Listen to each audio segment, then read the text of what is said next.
우리가 어제 스가랴 선지자에 대한 간단한 소개를 드렸지요. 학개와 스가랴 선지자는 이스라엘이 포로기에서 돌아왔을 때에 그들이 판벽한 집에 사는 것을 더 우선시하고 하나님의 성전이 재건되다가 멈추어진 것에 대해서 책망하고 다시 그들로 하여금 너희 집을 완벽하게 짓는 것보다 먼저 하나님의 성전을 재건할 것에 대해서 강조한 선지자임을 말씀을 드렸습니다. 그래서 학개와 스가랴 선지자가 동시대에 활동했던 선지자로 보여지고, 특별히 1장에 보면 다리오 왕 제2년 8째 달에라고 정확히 시간을 명시하고 있는데요. 물론 이것은 이제 역사적으로 이것이 근거가 있다, 또 확실하게 하나님께서 스가랴 선지자를 통해서 주신 말씀이다라고 하는 것을 뒷받침해 주는 그런 표현법이다라고 보여집니다. 다리오 왕이라고 했기 때문에 이제 메대는 다리오, 그 다음에 그 바사로 하면 고레스가 첫 왕이거든요. 그러니까 메대와 바사가 일어나서 바벨론을 어떻게 보면 뭐 분열이라고 표현해도 되고, 아니면 바벨론을 이제 전복시킨 거죠. 그러니까 바벨론이라는 나라가 사라지고 거기에 메대와 바사가 함께 힘을 합쳐서 이제 제국을 건설하게 되는 거죠. 그래서 메대 쪽은 다리오고 바사 쪽은 고레스라는 왕이 이제 등극하게 되죠. 그래서 다리오 왕이나 고레스 왕이나 뭐 같은 시대, 동시대의 사람이다, 이렇게 보셔도 될 것 같습니다. 그런데 이것은 이미 이제 페르시아 제국이 세워지기 이제 전 단계, 바로 전 단계에 학개와 스가랴 선지자가 활동을 했었던 것이고, 그 이후에 그들이 포로기에서 돌아오게 되고, 그 다음에 그 포로기에서 돌아와서 그들이 얼마간은 이제 성전도 재건하고 성벽도 다시 쌓고, 그 이후에 사회 개혁을 통해서 느헤미야 시대 이후에 이스라엘이 전성기를 맞이하게 되죠. 그런데 반면에 페르시아는 어떻게 되었나? 그 바벨론을 멸망시키고 이 페르시아가 상당히 많은 영토를 확보하게 되고 거대 제국으로 급성장하게 되기는 합니다. 그런데 그 이후에 그들이 욕심을 내서 그리스 동맹국가, 도시 동맹국가로 이루어진 그리스를 침공하다가 거기에서 이제 큰 낭패를 보게 되죠. 그래서 그 큰 제국이 이제 기울게 되고, 그리고 이 그리스의 패권이 처음에는 스파르타와 아테네가 이제 알력 다툼을 하다가, 이제 그 안에서 처음에는 페르시아를 맞이하기 위해서 그들이 연합했지만 페르시아가 3번이나 전쟁에서 지고 이 도시동맹 국가 안에서도 자신들이 주도권을 잡으려고 하는 일들이 일어나죠. 그렇게 스파르타와 아테네가 전력을 낭비하는 동안에 마케도니아라고 하는 신흥국가가 일어나면서 이 그리스의 패권을 차지하게 되죠. 그리고 우리가 잘 아는 필리포스라는 왕, 그리고 그의 아들 알렉산더, 그리고 그 알렉산더를 가르친 스승이 우리가 잘 아는 철학자 아리스토텔레스가 되겠죠. 그렇게 해서 알렉산더가 다시 이제 페르시아 제국을 다 집어삼키는 그런 일을 하게 되죠. 그렇게 세워진 나라가 헬라 제국입니다. 그리고 그 헬라 제국을 바탕으로 해서 퍼진 문화가 헬레니즘 문화, 그리고 그 안에서 급성장한 철학이 이제 그리스 철학, 헬라 철학, 그리스 철학. 그래서 그 그리스 철학 중에서도 우리 기독교에 좋은 영향과 악영향을 끼친 철학이 플라톤이라는 철학입니다. 그래서 이데아가 기독교의 세계관을 그리는 데 도움을 줬지만 또 이원론은 그 육신은 악하고 정신은 선하다라고 하는 잘못된 가르침 때문에 예수님이 육체로 오신 것을 부정하는 영지주의 이단에 영향을 주게 되죠. 이런 정세 안에서 지금 이 학개와 스가랴가 급변하고 있는 그 사회 안에서 하나님의 선지자로 부르심을 입고 활동하던 시대였다라고 하는 것이죠. 그런데 오늘 2장에서는 세 번째 하나님께서 환상을 보여주시는데 측량줄을 보여주셨어요. 그 측량줄로 이스라엘을 재는 거죠. 측량줄이 뭐 하는 것이냐면 쉽게 설명하면 건축 때 이렇게 건물이 똑바로 올라가는지를 이렇게 재는 거예요. 그러니까 줄 놓고 거기에 맞춰서 차곡차곡 건물을 쌓는 거죠. 그러니까 측량줄의 목적은 건설이에요. 건설 또는 리모델 아니면 새로운 건축을 할 때 쓰여지는 것이죠. 그런데 측량줄 환상을 보여주신 이유는 하나님께서 이스라엘을 다시 회복시키고 다시 성장하게 만드시겠다라고 하는 것입니다. 지금은 바벨론에 사로잡혀 와서 이제 다리오 왕 때, 즉 이 바벨론이 무너지고 그들이 이제 어떻게 될지 모르는 그런 어려움 속에 있었던 거예요. 이 바벨론이 무너지는 거 환영할 일이지만 오히려 바벨론보다 더 강력한 세력들이 나타나면 또 자신들을 노예로서 굳건히 붙들고 있는 건 아닐지에 대한 두려움이 있었다는 거죠. 그런데 다행스럽게도 우리는 역사 안에서 다니엘이라는 인물을 알게 되죠. 다니엘은 어떤 사람이에요? 바벨론에서도 총리를 지냈고 또 바사 제국인 페르시아 제국에서도 총리를 지내는 사람이에요. 그러니까 이런 사람이 이스라엘을 위해서 힘을 썼을 것이고 뿐만 아니라 우리가 잘 아는 페르시아 시대의 왕비도 있었죠. 에스더라고 하는 왕비. 그래서 에스더와 모르드게가 이스라엘 백성들을 위해서 하만의 음모를 이렇게 사전에 차단해서 이스라엘 백성들을 구원해내는 불임절 절기의 기원도 우리가 찾을 수 있잖아요. 뿐만 아니라 느헤미야도 사실은 이스라엘로 복귀하기 전에 그 페르시아 제국의 왕의 비서관이었잖아요. 그러니까 상당히 높은 자리에서 이스라엘 백성들을 돌봤을 가능성이 크다라고 하는 것이죠. 이처럼 하나님께서 측량줄 환상을 보여주심으로 인해서 이스라엘 백성들을 다시 회복하시고 돌보시고 또 그렇게 해서 다시 돌아오게 하셔서 그들의 새로운 제국을 건설하고 얼마간은 하나님의 말씀 안에서 살아갈 것에 대해서 예언한 부분입니다. 어찌 보면 이것은 예언이라고 보기에는 조금 부족한 부분이 없지 않아 있어요. 왜냐하면 앞으로 곧 일어날 일들이었기 때문에 그래요. 하지만 국제 정세를 보면 그들이 급변하고 있는 상황에서 하나님께서 70년 포로기가 끝나면 다시금 돌아오게 하시겠다고 회복시켜 주시겠다고 약속하셨는데 혹시 그 약속이 물 건너가는 것은 아닐까 하는 걱정이 있었을 것이다 라고 하는 거예요. 그런데 이런 스가랴 선지자의 말씀을 통해서 하나님께서 그들과 함께 하시겠다고 그 환상을 보여주시고 그 환상을 설명해 가는 과정이 있어요. 오늘 성경에 보니까 3절에 내게 말하는 천사가 나가고 다른 천사가 나와서 그를 맞으면 이르되 너는 달려가서 그 소년에게 말하여 이르기를 예루살렘은 그 가운데 사람과 가축이 많으므로 성곽 없는 성읍이 될 것이라.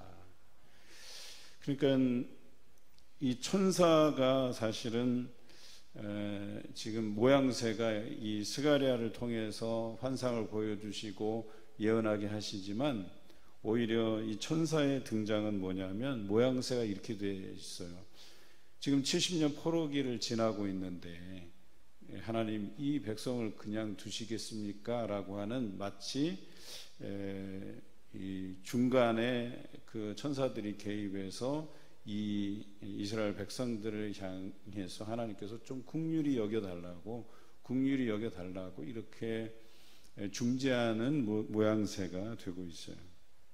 그런데 하나님께서 스가랴 선지자를 통해서 말씀하신 것은 이제 이 예루살렘에 많은 사람들, 많은 가축이 오게 되고, 그래서 그 예루살렘이 그것을 다 수용하지 못할 만큼 되겠다라고 하시는 거예요. 그래서 이제는 성곽이 없는 성읍이 되게 하시겠다 그래요. 물론 이것을 물리적으로 해석하는 건 아니에요. 이미 우리가 잘 알듯이 느헤미야 선지자 느헤미야를 통해서 3차 귀환해서 예루살렘 성벽을 쌓기는 해요. 그렇죠? 그런데 성벽을 쌓는데 라고 이렇게 반문하면 제가 드릴 말씀이 없죠. 그런데 이것은 그렇게 물리적으로 해석할 것이 아니라, 그동안은 사람들은 자신의 안전을 위해서 성곽을 쌓았단 말이에요. 어느 제국이든 어느 도시국가든 성벽 쌓는 것을 소홀히 여기지 않았어요. 우리나라도 마찬가지고 중국도 마찬가지고 지금 미국도 마찬가지잖아요. 멕시코 사람들이 자꾸 이제 불법적으로 넘어오니까 장벽을 쌓겠다고 그 전임 대통령이 막 그랬던 거 아니겠어요? 그 마찬가지로 여기 보면은 많은 사람들이 자신의 그 안전을 위해서 성곽을 쌓는 일들을 한단 말이에요. 영적으로 해석해야 된다는 거예요. 사람들은 하나님에 대한 존재에 대한 신뢰가 없기 때문에 두려워하는 거예요. 그래서 늘 그 두려움 가운데 벽을 쌓는 거죠.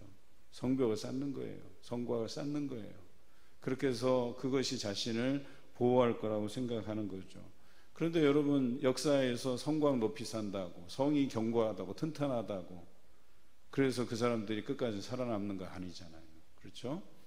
여리고성이 아무리 그렇게 견고하더라도 주의 백성들이 매일 한 바퀴씩 돌고 마지막 바퀴 7바퀴 돌면서 소리 지르고 나팔 불고, 그러니까 한순간에 무너져 내린 것 아니겠어요? 우리가 노력하고 쌓고 하는 것들이 우리를 안전하게 가져간다는 그런 세상의 법칙이 성립이 안 된다는 거예요. 그런데도 불구하고 사람들은 날마다 성곽을 쌓아요. 이렇게 하면 내 노후가 편하겠지, 이렇게 하면 내가 뭔가 보존되겠지, 이렇게 하면 내가 좀 안전히 살겠지. 소용없는 거예요.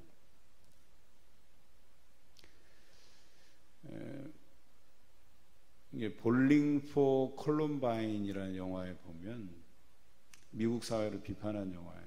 미국 감독이 만들긴 했는데, 그러니까 미국 사람들이 왜 저렇게 총을 사랑하는지에 대한 그 역사적인 기원을 찾아보거든요.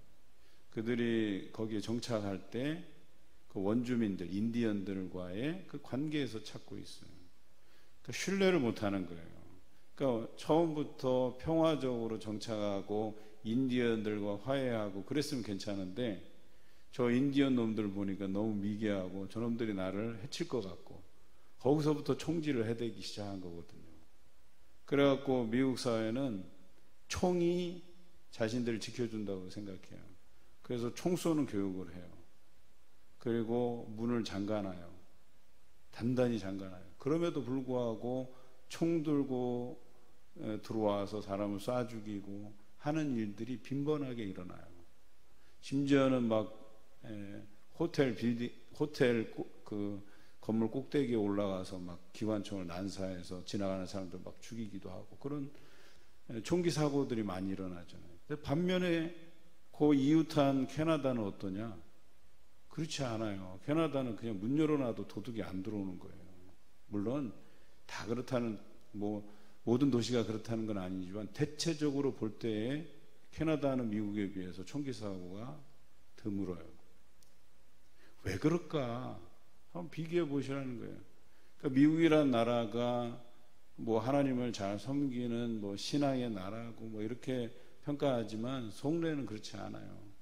거기에 무기를 판매하는 거대한 세력들이 정치계의 거대한 어떤 흐름을 주도하고 있고, 그래서 어떻게 하면 총기를 팔까 하고, 또 사람들에게는 위험을 조장하고, 총기만이 너희의 살 길이라고 이렇게 얘기하잖아요. 그런데 총기가 자신들을 지켜주냔 말이죠. 실제로 우리는 직업이, 돈이, 또 집이, 또는 백이, 또 학연, 지연이 뭐 이런 것들이 우리를 뭔가 보호하고 우리를 책임져 줄 거라고 생각하는데 그렇지 않다는 거예요. 오늘 여기 보면 5절에 여호와의 말씀에 내가 불로 둘러싼 성곽이 되며 그 가운데에서 영광이 되리라. 하나님이 지켜주신다라고 하는 거예요. 여러분, 이스라엘에게 이보다 더 큰 안전한 약속은 없어요. 그들의 안전을 담보할 수 있는 약속은 없어요. 성은 이미 다 허물어졌어요. 하나님의 성전도 가서 재건해야 되고 여러 가지 산적한 과제물이 있지만 하나님께서 그들의 성곽 필요 없다 이거예요. 그 성곽이 너희를 지켜주는 게 아니라 하나님께서 불로써 그 둘러싸인 그 성읍이 되게 하시겠다. 하나님께서 지켜주시겠다고 약속하시잖아요. 열왕기하 6장에 보면 아람 군대가 엘리사를 잡으러 와요. 이게 아주 거추장스럽거든요. 엘리사 때문에 이 북이스라엘을 마음대로 할 수가 없어서 엘리사가 살고 있는 성에 와서 뺑 둘러싸요. 사환이 깜짝 놀라서 엘리사에게 가서 큰일 났다. 이 아람 군대가 와서 우리 성을 다 둘러쌌다는 거예요. 근데 엘리사가 뭐라 그래요? 걱정하지 말라고. 저들 군대보다 하나님의 군대가 더 많다고. 그래서 사환의 눈을 뜨게 하잖아요. 그러니까 사환의 영적인 눈이 열려서 보니까 거기에 하나님께서 보내신 불말과 불병거가 그냥 수두룩 빽빽하게 있는 거예요. 거기서 놀라는 거예요. 하나님께서는 그런 방식으로 우리를 보호하신다는 거예요. 여러분, 다른 것에 의존할 필요가 없다니까. 우리의 영적인 안목이 뜨이면 하나님이 우리를 지키기 위해서 보내신 불말과 불병거를 보게 되는 거예요. 우리는 그 안에서 안전히 거할 수 있는 거예요. 여러분, 히스기야가 사네립이 쳐들어왔을 때 다 땅 내주고 예루살렘 달랑 남았는데 어떻게 애굽 군대에다 손을 벌려야 될까 생각할 때 이사야가 그렇게 하지 말라 그러잖아요. 이사야가 말렸어요. 하나님을 의지하라고. 그랬더니 뭐예요? 하나님을 의지하는 마음을 딱 굳건히 잡았더니 다음날 아침에 그냥 다 시체가 돼버렸다니까요. 그래서 사네립이 깜짝 놀라서 도망가서 자신은 니느웨로 돌아갔다가 거기서 암살당하고. 이게 하나님의 능력이라고 이야기하는 거예요. 보여지는 것, 우리가 육체적으로 물리적으로 보여지는 것에 의존하면서 살아가면 그것은 영원하지 않다는 거예요. 그보다 더 능력 많으시고 뛰어나시고 위엄 있으시고 두려우신 존재인 하나님을 의지하고 믿고 따라야 한다라고 하는 거예요. 그런데 오늘 이 어려운 국제 정세 안에서 이스라엘이 포로로 잡혀갔다가 이제 자신들의 운명이 어떻게 될지 모르는 그런 상황에서 스가랴 선지자를 통해서 이제 성곽이 없어도 된다는 거예요. 하나님의 불로 둘러싸인 그런 성읍이 되게 하시겠다고 약속하시잖아요. 얼마나 감사해요.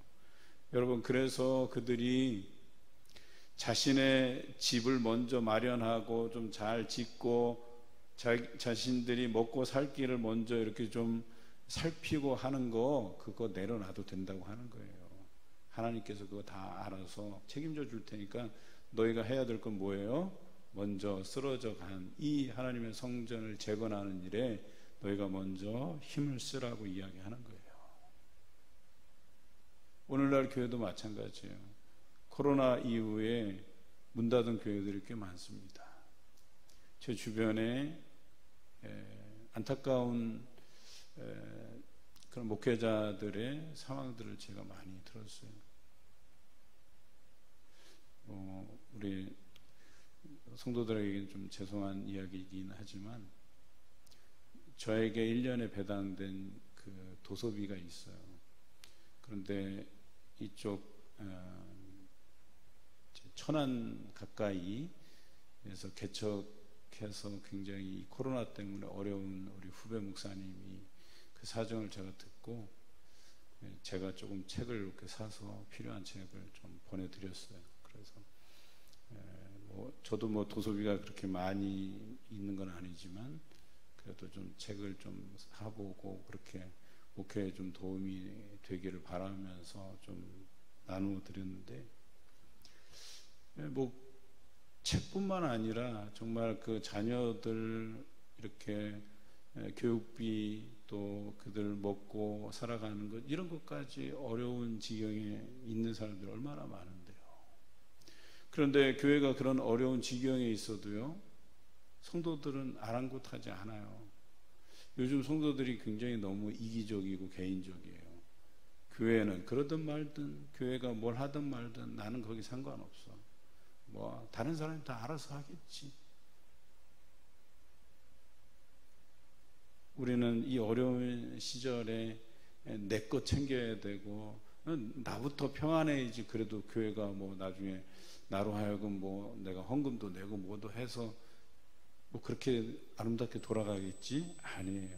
성경에 보면 너희의 판벽한 집을 위해서 너희가 살아갈 것이 아니라 여호와의 성전의 재건을 위해서 너희가 힘써야 될 때다, 이렇게 얘기하잖아요.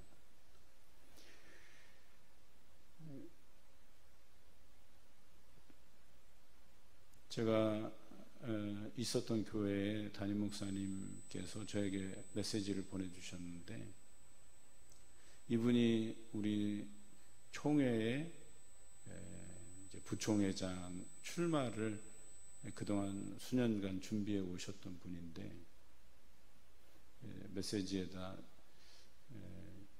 총대들에게 이렇게 메시지를 보냈다고 하면서 보낸 내용을 보니까 부총회장 나가는 걸 포기하신 거예요.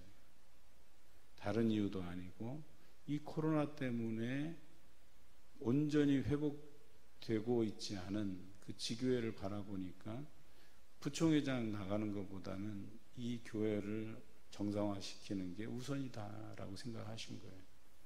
그래서 그걸 포기하고 자기는 지교회에서 이 교회의 온전한 회복을 위해서 힘쓸 거란 그런 내용이 담겨져 있어요.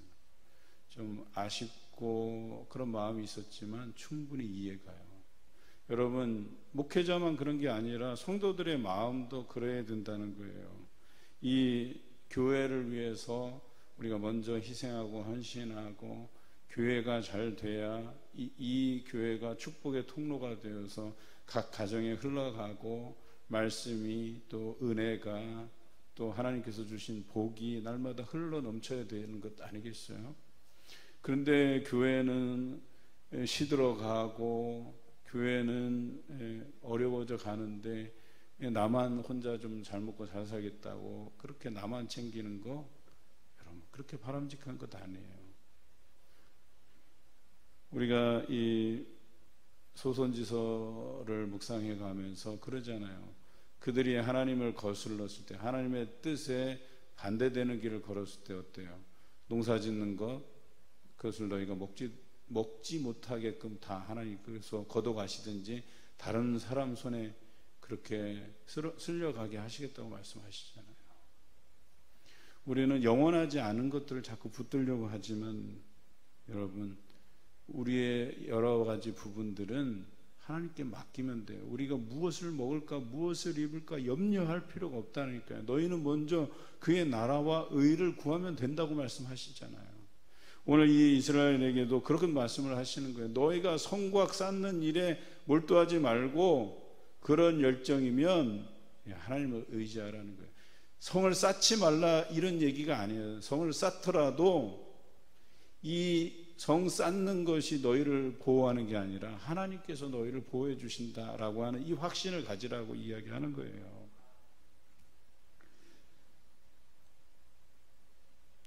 그래서 이제 하나님께서 이 백성을 다시금 돌아오게 하실 것에 대한 이야기들을 그들에게 이야기하고 있어요. 12절에 여호와께서 장차 유다를 거룩한 땅에서 자기 소유를 삼으시고 다시 예루살렘을 택하시리니 모든 육체가 여호와 앞에서 잠잠할 것은 여호와께서 그의 거룩한 처소에서 일어나심이니라 하라 하더라. 이게 결론적인 이야기예요. 다시 하나님께서 유다 백성들을 자기 소유로 삼으시고 예루살렘을 거처로 해서 다시 돌아오게 하실 것이다. 이 확실한 말씀을 여러분 이 어려운 국제정세 안에서 그들이 듣게 하신 거예요. 이보다 그들을 위로할 만한 말이 어디 있겠어요. 오늘 여러분 걱정하는 부분들 하나님께 맡겨드리세요. 다른 것에 의지하지 마세요. 하나님께서 여러분의 건강, 여러분의 가정, 자녀, 또 먹고 사는 길 다 책임져 주실 줄로 믿고, 이 코로나 이후에 오히려 우리는 우리 그동안 게을렀던 우리의 신앙을 회복하는 일에 최선을 다해 갔어요. 또 교회를 위해서 헌신하는, 또 봉사하는 그 길을 여러분들 기억하시고 기도해 가면서 준비해 가신 여러분 되시길 주님의 이름으로 기원합니다.